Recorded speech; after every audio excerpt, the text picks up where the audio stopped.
आप देखो आगे अपन तीव्रता और आयाम हमने निकाल लिया। अब इन दोनों के हिसाब से हम कलांतर के रूप में संपोषी और विनाशी व्यतिकरण की स्थितियाँ स्पष्ट करेंगे। तो इसके लिए पहले तो अपन क्या ज्ञात करेंगे, कला कोण कितना होता है। तो समान कला में क्या होगा, विपरीत कला में क्या होगा। तो नंबर एक स्थिति संपोषी व्यतिकरण की स्थिति को क्लियर करेंगे। ठीक है, संपोषी व्यतिकरण की स्थिति। संपोषी व्यतिकरण क्या होता है अभी मैंने समझा ही दिया तुम्हें। जब दोनों तरंगें समान कला में अध्यारोपित होती हैं तो कौन सा व्यतिकरण होता है, संपोषी। तो समान कला के लिए कलांतर कितना होना चाहिए, कलांतर फाई इक्वल टू या तो 0 हो तो समान कला होगी, या पूरा चक्कर जब हो जाता है तो 2 पाई कलांतर होता है, उस समय भी समान कला आएगी। तो 0, 2 पाई, 4 पाई, 6 पाई, इनमें से कोई भी अगर कलांतर है तो दोनों तरंगें क्या कहलाएंगी, समान कला में। तो समान कला वाली तरंगों का कलांतर कितना होगा, या तो 0 होगा, या 2 पाई, या 4 पाई, या 6 पाई, क्योंकि इसके बाद एक पूरा राउंड हो जाता है, सेकेंड राउंड, थर्ड राउंड, तो वापस समान कला में आ जाती है। जो फाई का मान ये है तो कॉस फाई की वैल्यू क्या लिखेंगे, कॉस 0 की वैल्यू क्या होती है, +1। कॉस 2 पाई, 4 पाई, 6 पाई सब की वैल्यू क्या होती है, +1 होती है। तो कॉस फाई का मान क्या मिल गया हमको, +1। अब जो समीकरण हमने लिखा था आयाम का, r बराबर क्या होता है, √a1² + a2² + 2a1 a2 cos phi. अभी लिखा था ना हमने समीकरण 7। आयाम के लिए a1² + a2² + 2a1 a2 cos phi. इसमें cos फाई की वैल्यू रख दो यहाँ से, कितनी वैल्यू रखनी है, 1। तो r = कितना हो गया, a1² + a2² + 2a1 a2 हो गया। cos फाई का मान 1 हो गया। अब ये क्या बन गया तुम्हारा, होल स्क्वायर बन गया। क्या बन गया, ये a1 + a2 का क्या बन गया, होल स्क्वायर। होल स्क्वायर है कि नहीं है, और होल स्क्वायर से अंडर रूट कैंसिल हो गया, तो कितना आ गया आयाम तुम्हारे पास, a1 + a2, यानी कि मैक्सिमम आयाम, जो मैंने उस समय ग्राफ से समझाया संपोषी में। संपोषी में आयाम क्या होता है, a1 और a2 के योग के बराबर, मैक्सिमम आयाम आ गया। अब तीव्रता निकालनी है परिणामी, तो जो अभी समीकरण लास्ट तुम्हारा आया था 10, उससे I बराबर क्या सूत्र है, I1 + I2 + 2 √I1 √I2 और cos फाई। तो यहाँ पर भी cos फाई की वैल्यू क्या रख दो, 1। तो cos फाई की जगह 1 रख दिया हमने, तो I = क्या प्राप्त हुआ, I1 + I2 + 2 √I1 × √I2। अब इसको हम क्या लिख सकते हैं, देखो गौर से, √I1 + √I2 का होल स्क्वायर लिख सकते हैं कि नहीं। √I1 का स्क्वायर ये रहा, √I2 का स्क्वायर ये रहा, 2 √I1 I2, यानी कि मैक्सिमम तीव्रता। तो आयाम मैक्सिमम आया और तीव्रता भी क्या आई, मैक्सिमम प्राप्त हो गई। कब, जब तरंगें समान कला में अध्यारोपित होती हैं, यानी कि संपोषी व्यतिकरण जब होता है तो मैक्सिमम तीव्रता, मैक्सिमम आयाम। और पथांतर क्या होता है इसमें, पथांतर कैसे निकालते हैं, डेल्टा, डिफरेंस, पथ का अंतर, दोनों तरंगों द्वारा तय किए गए पथ का अंतर। तो पथांतर कलांतर पर ही डिपेंड करता है। तो जितना कलांतर अपने को अगर ज्ञात है तो पथांतर लिख सकते हैं, तो λ/2 पाई × कलांतर, इससे हम पथांतर ज्ञात कर सकते हैं। तो जैसे कलांतर अगर 0 हुआ तो यहाँ 0 रखेंगे तो 0 आ जाएगा, 2 पाई हुआ तो 2 पाई से 2 पाई कट जाएगा, λ आ जाएगा, 4 पाई हुआ तो 4 पाई 2 पाई से 2 बार कट जाएगा, 2 λ आ जाएगा, ऐसे 3 λ (n λ), n की वैल्यू 0 से 1 2 3 ... लिख सकते हैं। तो ये पथांतर हो गया। तो संपोषी व्यतिकरण में ये कलांतर, ये पथांतर, इतना आयाम, इतनी तीव्रता। सारी कंडीशंस हो गई संपोषी की, ये कलांतर, ये पथांतर, मैक्सिमम आयाम, मैक्सिमम तीव्रता। अब एक विशेष कंडीशन भी हो सकती है इसमें। विशेष क्या? अगर मान लीजिए तुमने आयाम क्या ले लिया, समान, दोनों तरंगों जो अध्यारोपित हो रही है उनका आयाम लगभग समान की बजाय क्या ले लिया, समान, तो क्या होगा? आयाम A1 A2 थे दोनों तरंगों के, वो बराबर है, मान लीजिए दोनों का आयाम क्या है, A0। और जब आयाम समान है तो तीव्रताएं भी समान होंगी। I1 I2 को क्या मान लो, I0। पहली तरंग का आयाम भी, दूसरी तरंग का आयाम भी A0 और दोनों तरंगों की तीव्रता भी I0। अब ये वैल्यू अगर यहाँ रखते हैं तो परिणामी आयाम क्या आएगा? परिणामी आयाम R बराबर क्या आ गया, under root A1 plus A2 है तो A0 प्लस A0, A1 का मान भी A0, A2 का मान भी A0, A0 प्लस A0 कितना हो गया, 2A0। यानी कि परिणामी आयाम मूल तरंगों के आयाम का क्या हो जाएगा, डबल, और परिणामी तीव्रता क्या हो जाएगी, I बराबर, इस फॉर्मूले में रखो तो root I1 plus root I2, दोनों की जगह क्या लिखो, I0 प्लस I0 और इसका स्क्वायर, तो डबल I0 का स्क्वायर, तो कितना हो गया, 2 का स्क्वायर 4, तो तीव्रता कितनी गुना हो गई, 4 गुना। तो अगर दोनों तरंगों के आयाम समान होते हैं तो परिणामी आयाम दुगुना और परिणामी तीव्रता 4 गुना हो जाएगी। अब दूसरी स्थिति लिखते हैं, विनाशी व्यतिकरण की स्थिति को स्पष्ट करेंगे। विनाशी व्यतिकरण, विनाश कब होता है, जब विपरीत कला में होती है, और विपरीत कला के लिए कलांतर क्या होना चाहिए, फाई इज इक्वल टू, विपरीत कला इन दोनों के बीच में जब हो तो पाई, 3 पाई, 5 पाई डॉट डॉट, यानी विषम गुणज इनके बीच में पाई, 3 पाई, 5 पाई, ये जब वैल्यू होगी तो क्या हो जाएंगी, विपरीत कला में। और इस कंडीशन में कॉस फाई की वैल्यू कितनी हो जाएगी, कॉस पाई का मान कितना होता है, -1। अब ये -1 यहाँ रखें समीकरण 7 में, तो R बराबर क्या आएगा, इसी सूत्र में रख दो। कॉस फाई की जगह क्या लिखना है, अब पहले +1 लिखा था समान कला के लिए, विपरीत कला के लिए क्या लिखेंगे, -1, तो यहाँ पे माइनस हो जाएगा, तो क्या मिलेगा, A1 square plus A2 square minus 2A1 A2, ये किसका हो गया, A1 माइनस A2 का होल स्क्वायर हो गया। होल स्क्वायर से अंडर रूट कैंसिल हो गया, तो आयाम क्या प्राप्त हो गया तुम्हारा, मिनिमम आयाम हो गया। क्या आया, मिनिमम आयाम घट गया, अंतर हो गया दोनों का। और तीव्रता क्या आएगी, इस समीकरण से देखो, समीकरण नंबर 10 से,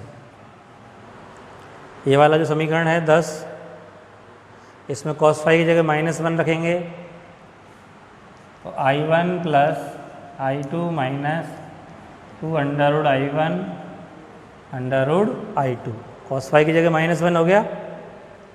अब ये किसका होल स्क्वायर बन गया, under root I1 minus I2 का होल स्क्वायर, यानी कि तीव्रता भी क्या आई, मिनिमम। तो जब दोनों तरंगें विपरीत कला में मिलेंगी तो मैक्सिमम की बजाय मिनिमम आयाम, मिनिमम तीव्रता, और पथांतर क्या होगा, डेल्टा बराबर, यही फॉर्मूला इस्तेमाल करना है, λ/2 पाई इंटू कलांतर। तो कलांतर क्या है हमारे पास, पाई। अगर फाई की वैल्यू पाई रखी तो पाई कट गया, कितना आया, λ/2। 3 पाई रखी तो पाई कट गया, क्या आया, 3 λ/2, ऐसे 5 λ/2। तो पथांतर हो गया λ/2, 3 λ/2 और 5 λ/2। और जो विशेष कंडीशन यहाँ लिखी है वहाँ भी लिखेंगे तो क्या आएगा, विशेष कंडीशन वही है अगर दोनों तरंगों के आयाम क्या हों, समान, A1 बराबर A2 बराबर A0, जो यहाँ पे लिया हमने वो कंडीशन वहाँ भी ले सकते हैं विपरीत कला के लिए। आयाम बराबर तो तीव्रताएं भी बराबर, तो क्या होगा, R बराबर कितना आ गया, A0 माइनस A0 कितना हो गया, 0। तीव्रता भी क्या हो गई, √I0 माइनस √I0 का स्क्वायर 0। यानी विशेष कंडीशन अगर ले ली समान आयाम वाली, समान तीव्रता वाली, तो विनाशी व्यतिकरण में परिणामी आयाम और तीव्रता क्या हो जाएंगे, 0। और संपोषी वाली में आयाम 2 गुना और तीव्रता 4 गुना हो जाएगी। ठीक है। अब देखिए, अब ये यंग के प्रयोग में जो ऑब्जर्वेशन हमें दिखाई दिया, मैक्सिमम तीव्रता और मिनिमम तीव्रता की जो पट्टिकाएं दिखाई दे रही हैं, तो इसका अपन स्पष्टीकरण कैसे देंगे कि मैक्सिमम और मिनिमम यानी कि संपोषी और विनाशी व्यतिकरण क्यों हुआ, किसके कारण हुआ, इसका पूरा एक्सप्लेनेशन अपन समझाते हैं इस बोर्ड पर। तो देखिए, ये एक वर्णी प्रकाश स्रोत है हमारा, इससे जो उत्सर्जित तरंगाग्र है, इससे उत्सर्जित तरंगाग्र कागज़ के गत्ते पर आपतित हुआ। बेलनाकार होगा, रेखीय प्रकाश स्रोत के चारों ओर जो तरंगाग्र आगे संचरित होता है वो होता है बेलनाकार। तो बेलनाकार का एक हिस्सा आगे का हमने दिखाया है चित्र में। तो जब ये गत्ते पर आपतित होगा तो तरंगाग्र के विभाजन द्वारा क्या मिल गए हमें, 2 नए कलासबद्ध प्रकाश स्रोत। एक ही स्रोत से 2 स्रोत हुए हैं, इसलिए कैसे होंगे, कलासबद्ध। अब ये जो नए स्रोत बन गए हमें S1 और S2, इनसे जो नए तरंगाग्र जिनको अपन बोलते हैं द्वितीयक तरंगिका, हाइगेंस का नियम अपन ने पहले भी पढ़ा है।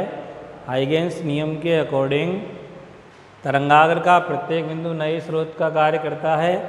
तो नए स्रोत ये हो गए, और नए स्रोतों से समान वेग से सभी दिशाओं में तरंगाग्र उत्सर्जित होते हैं, जिन्हें क्या कहते हैं, द्वितीयक तरंगिका। अब चूँकि दोनों स्रोत एक ही स्रोत से मिले हैं, तो दोनों से एक साथ ही नए तरंगाग्र उत्सर्जित होंगे। तो एक्सप्लेन करने के लिए हमें इस डायग्राम को कैसे बनाना है वो समझिए। तो S1 और S2 दोनों को केंद्र मानकर समान चाप के दोनों पे से वृत्तीय चाप खींचो। जैसे एक चाप इस पे बना दिया ये, और इतनी ही त्रिज्या का इस पे भी बना दीजिए, दोनों पे समान त्रिज्या का। फिर अगला तरंगाग्र चूँकि मैंने पहले पढ़ाया है, तुमको ऐसे चलता रहेगा, इसके भी अनेक बिंदु नए स्रोत का कार्य करेंगे, द्वितीयक तरंगाग्र बनेगा। तो उसको मैं अलग अलग चौक से दिखा रहा हूँ। ये पीली चौक से मैंने दिखा दिया, ये अलग टाइम पर दूसरा, उसी टाइम पर इतनी त्रिज्या का इससे भी उत्सर्जित होगा। तो समान त्रिज्या के लेने दोनों, जितनी त्रिज्या का चाप इस पे से खींचेंगे उतनी ही त्रिज्या का इस पे से भी खींचेंगे।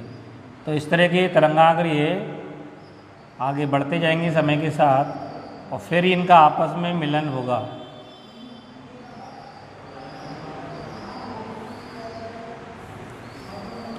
दोनों से बराबर त्रिज्या के ऐसे चाप खींचते जाइए, क्योंकि समय के साथ तरंगाग्र आगे बढ़ेंगे और दोनों से उत्पन्न विक्षोभों का वेग एक समान है।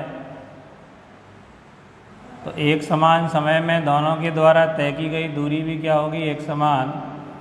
इसलिए समान त्रिज्या के वृत्ताकार चाप हमने खींचे हैं, क्योंकि जैसे गोलीय तरंगाग्र उत्पन्न होते हैं तो गोलों के चाप वृत्तीय ही होते हैं। तो उस तरह के चाप हमने यहाँ खींचते जा रहे हैं।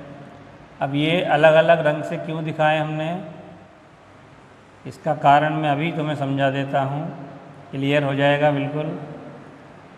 तो पहले हम ये चाप बना लेते हैं।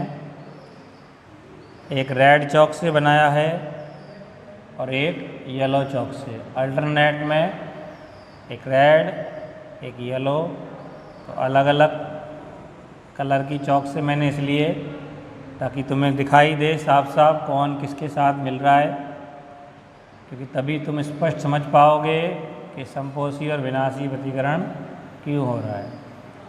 तो अलग अलग समय पे ये तरंगाग्र हम अलग अलग रंग की वृत्तीय चाप खींचकर S1 और S2 स्रोत के चारों ओर दोनों खींचते जा रहे हैं। ठीक है, इतने सफिशिएंट है, ज़्यादा बनाने की आवश्यकता नहीं है, समझने के लिए काफ़ी है। तो ये हमने वृत्तीय चाप बना दिए है। अब इसमें जो रेड चाप है, जैसे तरंग जो होती है, तरंग जो हम दिखाते हैं समय के साथ विस्थापन का जो ग्राफ दिखाते हैं, तो ऊपर के विक्षोभ और नीचे के विक्षोभों के हिसाब से ये ऊपर वाले को हम क्या बोलते हैं, सुरंग। अनुप्रस्थ तरंग अगर है तो सुरंग, और चूँकि प्रकाश तो विद्युत चुंबकीय तरंग है तो अनुप्रस्थ ही है, तो उसमें सुरंग और गर्त होते हैं। ऊपर वाले को सुरंग बोलते हैं, यानी विक्षोभ जो ऊपर जाएगा सरलावर्त कंपन ऊपर होंगे सुरंग, और नीचे आएंगे तो गर्त। तो इसमें हमने ये जो विक्षोभ दिखाए हैं, तो रेड से जो है, रेड चौक से बनाया उसको मान सकते हैं अपन सुरंग, और येलो चौक से बनाया उसको मान लीजिए क्या है, गर्त है। तो सुरंग और गर्त दोनों चलेंगे, क्योंकि एक आवर्त में ही सुरंग, फिर अगला गर्त होगा, फिर उसके बाद सुरंग, फिर अगला गर्त होगा, फिर सुरंग, फिर अगला गर्त होगा। तो एक एक हमने दिखाए हैं, एक एक सुरंग दोनों के, फिर गर्त, फिर सुरंग, फिर गर्त, इन सबको हमने वृत्तीय चाप से दिखाए हैं। तो समान कला का मतलब क्या होता है, पहले भी मैंने तुमको बताया है। संपोषी में जब दोनों के सुरंग मिलेंगे तो क्या होती है, समान कला। पहले का सुरंग दूसरे का सुरंग मिलेगा, सुरंग से सुरंग या गर्त से गर्त मिलेंगे तो होगी समान कला। ये पहले समझाया है संपोषी प्रतिकरण में तुम्हें। और अगर एक का सुरंग और दूसरे का क्या मिले, गर्त, जैसे वाइट चौक का सुरंग हो गया ये ऊपर का, और ये गर्त हो गया, सुरंग और गर्त मिले तो विपरीत कला, तो क्या हो जाएगा, विनाशी व्यतिकरण हो जाएगा। तो ये मैंने तुमको पहले भी समझाया हुआ है, संपोषी और विनाशी व्यतिकरण में समझाया हुआ है। संपोषी कब होता है, जब समान कला में मिलती हैं, यानी सुरंग से सुरंग या गर्त से गर्त मिलते हैं तो संपोषी व्यतिकरण, और सुरंग से गर्त मिल गया तो क्या हो जाएगा, विनाशी व्यतिकरण। अब ये बोर्ड पे हमने जो दिखाए हैं वृत्तीय चाप, ये रेड कलर से जो दिखाए हैं वो सब क्या हैं, सुरंग को शो कर रहे हैं, और येलो चौक से दिखाए हैं वो क्या है, सब गर्त। ऐसे इसके भी ये अल्टरनेट होते हैं, सब पहले सुरंग फिर गर्त। तो इसमें भी ये सुरंग, ये गर्त, ये सुरंग, ये गर्त, ये सुरंग, ये गर्त, अल्टरनेट में सब दिखाए हैं हमने। अब देखो जहाँ जहाँ पे सुरंग मिल रहे हैं, एक जैसे मिल रहे हैं, मतलब रेड चौक से मिल रही है, येलो चौक से मिल रही है, वो क्या हो गया तुम्हारा, समान कला। जहाँ रेड से रेड चौक मिल रही है और येलो से येलो मिल रही है, वो क्या हो गया तुम्हारा, समान कला। और समान कला में जब अध्यारोपण होगा तो क्या होगा, संपोषी। और संपोषी के फलस्वरूप क्या मिलेगी हमें, मैक्सिमम तीव्रता, अधिकतम तीव्रता, यानी कि प्रदीप्त फ्रिंज। तो देखो चित्र में अब ध्यान से, रेड से रेड जहाँ मिल रहा है ये समान कला है। क्या है ये, समान कला। तो इसके फलस्वरूप इस पर्दे पर हमें क्या दिखेगी, प्रदीप्त फ्रिंज दिखेगी, यानी कि ये क्या हो गई तुम्हारी, प्रदीप्त, यानी कि उजाला, यानी कि मैक्सिमम तीव्रता। W4 वाइट मैक्सिमम तीव्रता की पट्टिका दिखाई देगी। और जहाँ अलग अलग मिल रहे हैं वहाँ क्या मिलेगा हमें, विपरीत कला। जैसे यहाँ रेड और येलो, एक का रेड मिल रहा है इसका, और दूसरे वाले का येलो मिल रहा है, तो यहाँ क्या होगी, विपरीत कला, यानी क्या हो गया, विनाशी व्यतिकरण। ऐसे ही यहाँ पे रेड, इसकी येलो, क्या हो गया यहाँ पे, विनाशी व्यतिकरण। तो विपरीत कला में जब मिलेगा तो क्या होगा, विनाशी व्यतिकरण होगी। और विनाशी के फलस्वरूप क्या मिलेगी हमें, ये ब्लैक पट्टिका हो गई, यानी कि न्यूनतम तीव्रता, मिनिमम, यानी कि अदीप फ्रिंज बनेगी ऐसी। ये वाइट, पीली वाली, ब्लैक, न्यूनतम तीव्रता। फिर उसके बाद अल्टरनेट में आएगी, देखो अपने आप ही है, तुम्हें कुछ नहीं करना, केवल निशान लगाते जाओ जहाँ समान कला में है। अब देखो ये समान कला है तुम्हारी, पीला पीला मिल रहा है, रेड रेड मिल रहा है, एक जैसे मिल रहे हैं जहाँ, वो क्या हो गया समान कला। ये भी ये रेड रेड है, तो इनके अकॉर्डिंग पर्दे पर क्या मिलेगा, मैक्सिमम तीव्रता की पट्टिका मिल गई है। ये क्या मिल गई है, मैक्सिमम तीव्रता की पट्टिका। बीच में खाली है क्योंकि वो ब्लैक है, न्यूनतम तीव्रता की। फिर उसके बाद दोबारा देखो, यहाँ पे अलग कलर मिल रहे हैं, इसका येलो, इसका रेड, यानी कि विपरीत कला हो गई, एक का सुरंग और एक का गर्त। ये भी विपरीत कला हो गई, एक का सुरंग दूसरे का गर्त। तो विपरीत कला से क्या होगा, विनाशी व्यतिकरण, और विनाशी के फलस्वरूप दोबारा से यहाँ क्या मिल गई है, न्यूनतम तीव्रता यानी कि ब्लैक पट्टिका। फिर इसके बाद देखो एक जैसे मिल रहे हैं ये समान कला, समान कला, समान कला, रेड रेड येलो येलो मिल रहे हैं, तो समान कला में अध्यारोपण से संपोषी व्यतिकरण, मैक्सिमम तीव्रता। फिर उसके बाद विपरीत कला देखो, ये विपरीत कला, इसके फलस्वरूप क्या बनेगा पर्दे पर, ये ब्लैक आ गई। फिर उसके बाद देखो ये समान कला एक जैसी है, इसके फलस्वरूप पर्दे पर क्या मिल गया ये। तो इस तरह से तुम्हें अल्टरनेट में क्या मिल रहे हैं, वाइट यानी कि अधिकतम तीव्रता, प्रदीप्त फ्रिंज, ब्लैक यानी कि न्यूनतम तीव्रता, अदीप्त फ्रिंज, फिर प्रदीप्त, फिर अदीप्त, फिर प्रदीप्त, फिर अदीप्त, फिर प्रदीप्त, ऐसे अल्टरनेट में। यानी ये यही वाला पर्दे का ये है, ये यूँ दिख रहा है ऐसे, इसलिए मैंने इसको यहाँ दिखा दिया तुमको समझाने के लिए। तो ये पर्दे पे इस तरह से हमें लंबी पट्टिकाएँ दिखाई देंगी, क्योंकि हमने रेखा छिद्र लिए हैं इसलिए क्या दिख रही है, पट्टी। अगर कोई आयताकार रेखा छिद्र लेते तो कोई और रूप में मिल सकती थी, गोल लेते तो गोल गोल दिख सकते थे।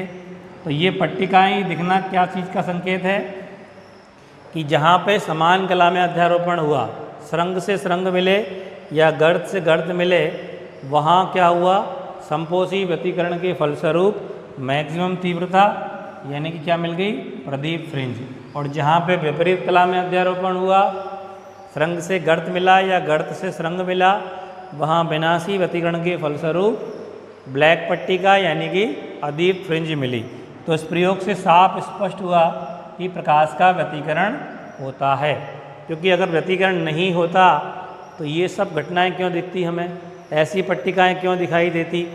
या तो केवल दो रेखा छिद्रों के सामने दो उजाली पट्टिका दिखती केवल, कि एक प्रकाश स्रोत से निकलने वाला प्रकाश यहाँ पहुँच गया, एक से यहाँ पहुँच गया, तो पर्दे पे हमें दो ही पट्टिका दिखनी चाहिए थी, दो तो नहीं दिखी, बहुत सारी दिख रही हैं ऐसी, और वो भी अल्टरनेट में, यानी एक चमकीली एक काली, एक चमकीली एक काली, एक चमकीली एक काली, एक मैक्सिमम एक मिनिमम, एक मैक्सिमम मिनिमम।